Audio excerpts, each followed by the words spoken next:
Bonjour et bienvenue, c'est Darius de DK Astronomie. Alors aujourd'hui, ce sera un petit unboxing. Donc sans plus tarder, regardons ce qu'il y a dedans. Mais avant, générique.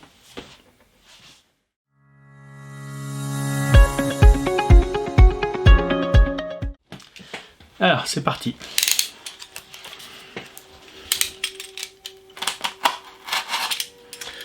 On voit que le colis est bien emballé.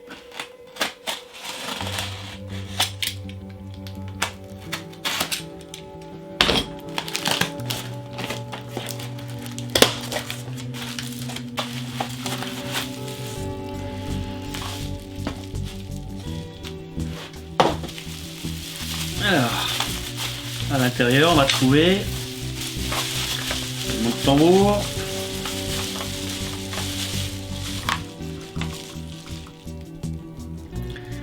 Oh, un petit filtre Bader H-alpha en 7 nanomètres. Alors comme j'en avais déjà un, on peut se demander pourquoi acheter un nouvel filtre H-alpha.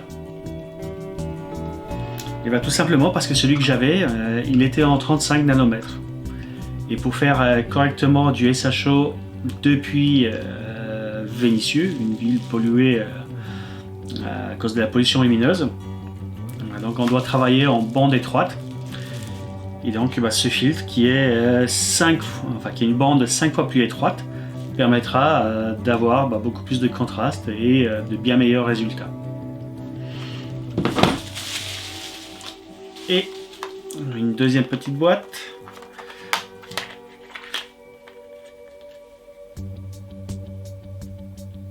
Avec un filtre, je ne sais pas si on voit, mais c'est un filtre Omegon O3. Alors lui par contre c'est l'inverse. Donc pour mes jeux de filtres en SHO, j'en avais déjà un qui était en 8 nanomètres. Et donc celui-ci il est en 35 nanomètres. Pour cette fois-ci, il va pouvoir faire du visuel avec. Donc ça, c'est un filtre qui va nous servir pour voir des nébuleuses. Donc en visuel, des nébuleuses telles que celle-ci.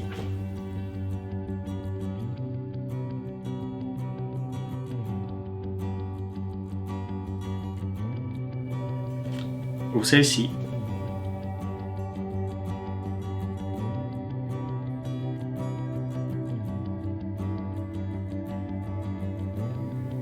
Ou encore celle-ci.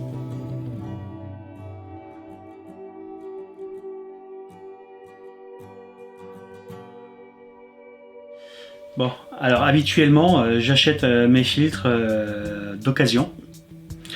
Parce que donc voilà, un filtre comme ça, voilà, c'est 135 €. Donc évidemment c'est hors de prix. Et en les achetant d'occasion, on peut les avoir à bien moins cher. Enfin, bien moins cher. Aux alentours de 80 € et avec un peu de bol un peu moins cher. Donc là celui-là j'ai eu voilà, pour 70 €. Alors la plupart du temps je les achète à des connaissances, ce qui permet de vérifier l'état des filtres avant de finaliser la transaction. Et c'est ce que je vous préconise, ne jamais acheter par correspondance. Mais pour ces deux filtres là, voilà, donc l'Omegon il est fait pour du visuel, donc même s'il est voilà, donc si on regarde, il est parfaitement nickel, mais bon, il aurait été voilà, avec des poussières ou même légèrement rayé. En visuel, c'est pas un drame.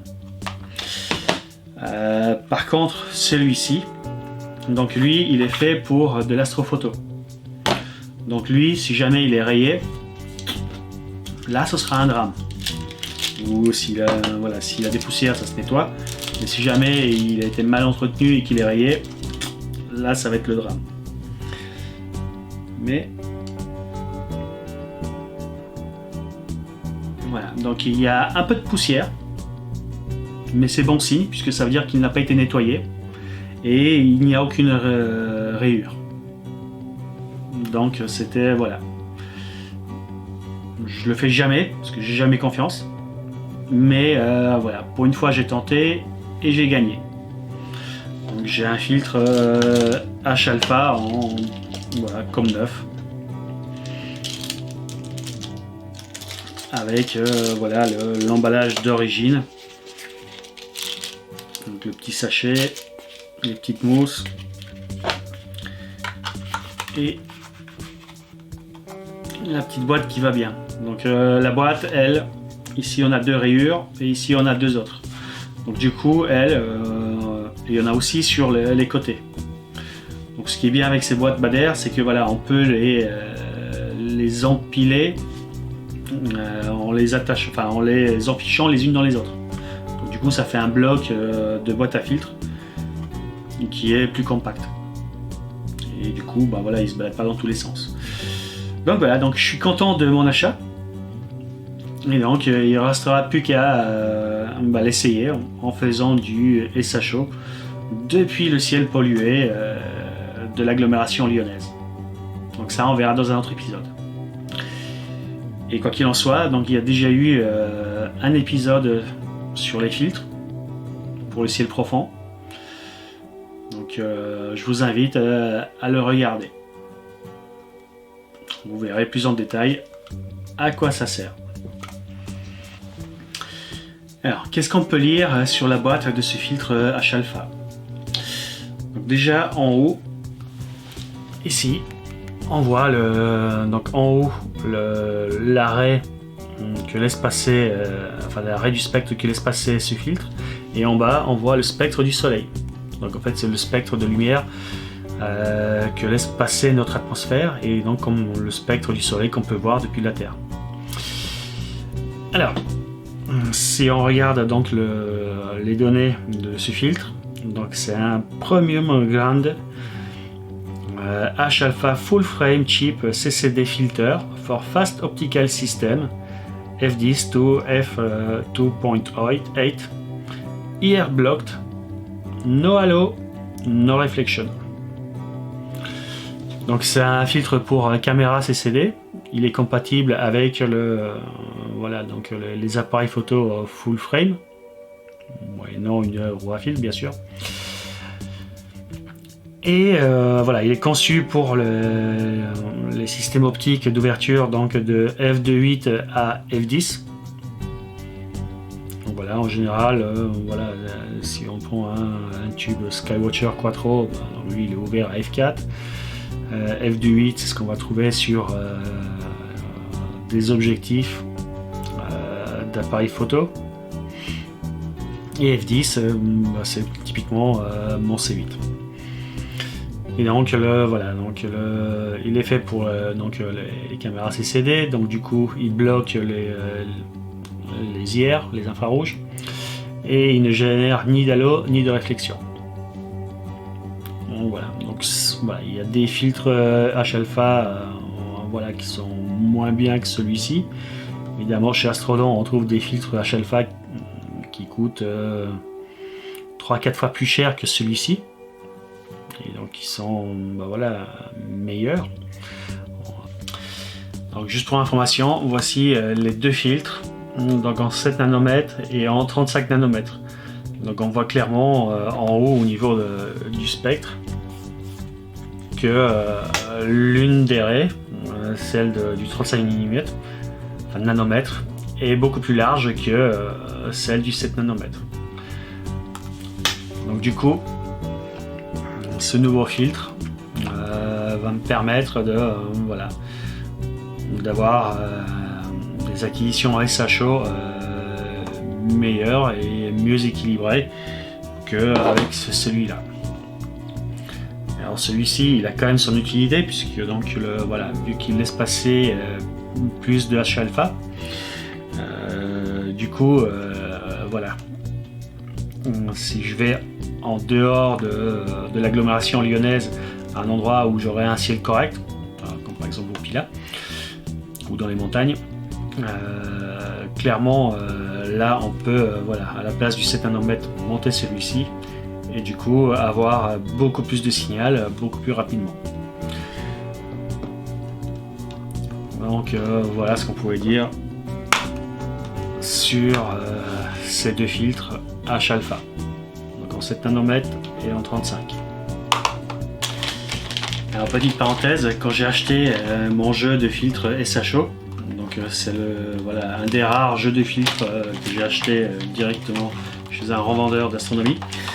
Donc voilà, j'ai pas fait attention que donc ce set existait en deux versions. Donc dans les deux versions, on trouve donc les filtres H-alpha, H-bêta, S2 et O3. Sauf que donc le set numéro 1, celui que j'ai pris, qui était un peu moins cher, et ben donc lui, c'est lui qui contient donc le H-alpha en 35 nanomètres. Alors que donc le set 2, qui est un peu plus cher, contient exactement les trois autres filtres en bande étroite. Donc le H-bêta, S2 et O3. Et par contre donc en H-alpha, pareil, donc là il a encore de la bande étroite en 7 nanomètres. Donc voilà, et quand je me suis rendu compte que voilà, de la petite subtilité sur le H-alpha, donc du coup il était trop tard pour pouvoir faire l'échange.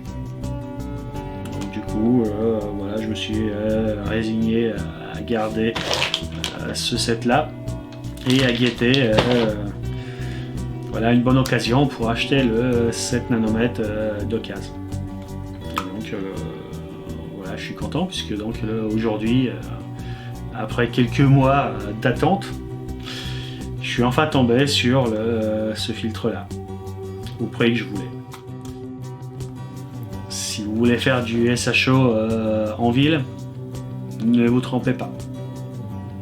Prenez donc le set qui contient le bon filtre H-alpha, parce que donc quand vous achetez en set, ça vaut nettement moins cher que les filtres à l'unité. Donc voilà, le jour où vous allez acheter votre set, en fait grosso modo c'est 3 achetés, le 4e gratuit. Donc grosso modo, soit vous achetez à l'unité donc H-alpha, S2, O3, soit vous achetez donc le kit complet. Et pour le prix de ces trois filtres là, vous avez donc le H-bêta qui est pour ainsi dire gratuit. Donc voilà, en SHO, je vous recommande voilà, ce kit là avec ce filtre là. Bon ben voilà, à très bientôt, ciao.